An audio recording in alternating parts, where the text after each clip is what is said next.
Hey, what's up? These are some withdrawal symptoms that you may experience whenever coming off the drug Vicodin. Alright, Vicodin is used all over the world. Over 15 million people are estimated to have a dependency to Vicodin or opioids. Over 16,000 people a year die from opioid related dependencies, and it's a pretty alarming number. So felt compelled to do a little video on Vicodin because it's technically safer than street drugs, but it's not. Alright, so let's get right into this. I'm going to start with some of the physical symptoms. These compare with a lot of other opiate. I've done some other videos on opiate withdrawal symptoms, and a lot of these compare, but I'm trying to reach certain people who have certain addictions. So here we go. These symptoms will usually start within 6 hours, and they peak from 2 to 3 days. After a week, the physical symptoms seem to taper down, but the more psychological ones tend to stick around probably for about a month or so, give or take a week, or how much your dependence was taking control of you. Okay, so they start out as flu-like symptoms. So what happens when you get the flu?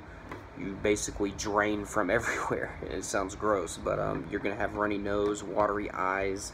You're gonna have dry mouth, cotton mouth, diarrhea, vomiting, stomach cramps, nausea, and that's, that right there, all those right there are miserable enough. Okay, usually people don't have all those symptoms at once when they're sick, but this is like combining both the stomach flu and the respiratory flu, if you will, and combining it, putting it together, and that's a pretty miserable time. But your body is just cleaning itself from all these toxins and poisons that you've been putting into your body. All right. Also, you have to think about it. Your brain is so used to being on this Vicodin drug that you have an overload of opiate receptors not getting that opiate whenever you're coming off of it. So your body is reacting, your brain's reacting to that chemistry imbalance.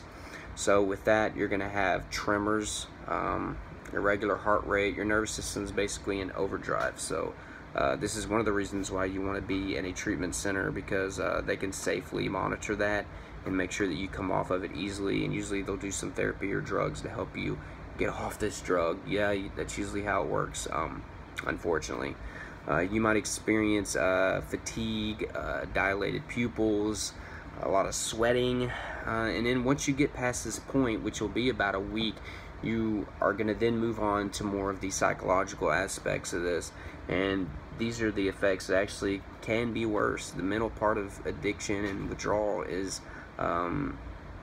usually one of the worst things, because you're going to have these intense drug cravings, which heighten your awareness and your anxiety and your stress levels. And with that can come a lot of things like irritability and agitation. Usually you'll snap at people, you'll be rude to the people that are closest to you, the ones that are trying to help you, and that's horrible. So you're going to have a lot of mood swings. There's going to be a lot of confusion.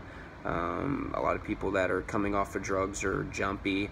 Then depression can also settle in, and that's one of the more dangerous symptoms, because suicidal thoughts and tendencies can arise from depression, and that's where you need to have loved ones around you and people that are close to you to help and support you.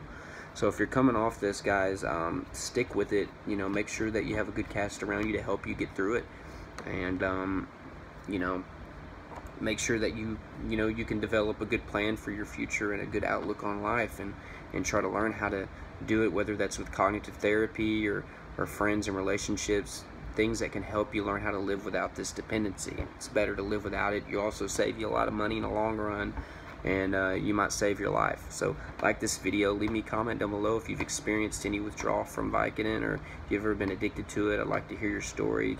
I'm here to offer any advice that I can with your addiction. Also, I have a lot of other videos on alcohol abuse, drug addictions, anxiety, depression, things like that. Subscribe to my channel. Thanks a lot, guys.